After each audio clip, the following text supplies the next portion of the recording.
On June 2nd, voters in Shasta County decide who manages their elections.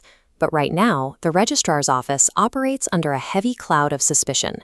Incumbent registrar Clint Curtis is the subject of an ongoing investigation into allegations of managerial misconduct. To conduct the review, the county hired the Oppenheimer Investigation Group. Local officials have publicly defended the firm, describing them as the gold standard for these types of probes. But that reputation is being tested. The Oppenheimer Group is currently facing a multi-million-dollar lawsuit in the Bay Area over a separate investigation that was allegedly so flawed it led to criminal charges against a teacher that were later dropped. This means Shasta County is entrusting its democratic process to a firm accused in court of procedural failures that nearly destroyed an innocent man's life. Before we look at how that Bay Area case mirrors the situation in Shasta County, we need to thank the sponsor bringing this story to light. This video is sponsored by Shasta Unfiltered. They provide the North State with honest news and local updates that look past the headlines.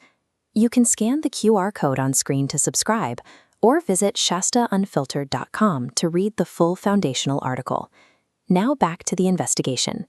To understand the methodology used by the Oppenheimer Group, we have to look at the case of Jeremy Taylor, a teacher at the Oakland School for the Arts.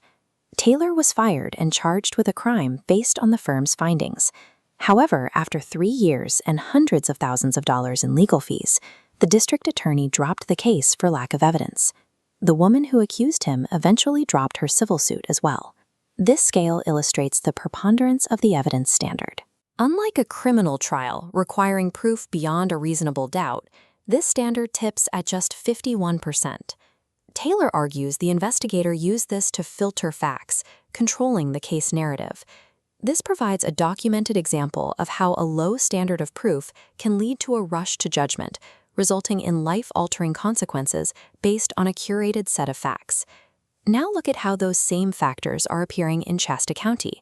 The same investigative firm is currently targeting Registrar of Voters Clint Curtis, and the county is applying that same preponderance of the evidence standard to his case. Curtis has pushed back by filing 3 separate state bar complaints against County Counsel Joseph Larmer. While these complaints have not resulted in discipline, they highlight a growing concern over whether the investigation is being conducted with neutral objectivity or personal bias. These procedural questions are complicated further by reports of an internal breach of the elections office communication system. Evidence suggests that Joanna Francescut, Curtis's opponent in the upcoming election, reportedly gained unauthorized access to the system 6 months after she was terminated from her position. Curtis has already handed evidence of this unauthorized access over to the Department of Justice and the county IT department. When you combine a disputed investigative firm with internal bar complaints and a reported digital breach involving a political rival, it becomes difficult to view the probe as a simple administrative matter. On April 28th, the Shasta County Board of Supervisors voted 3-2 against censuring Curtis. By deferring the vote until after June 2nd, the board has left the accusations unresolved, forcing voters to make their choice while these questions still loom over the registrar's office. The situation mirrors the human cost seen in the Taylor case. When the mechanics of an investigation are perceived as biased, the reputational damage is often permanent, regardless of whether the charges are later proven. Whether the target is an educator or an election official, lowering the standard of proof means that an accusation can be just as damaging as a conviction, long before the facts are fully vetted. To stay informed on this developing election story, like this video and subscribe, and visit shastaunfiltered.com to read more about the challenges facing the North State.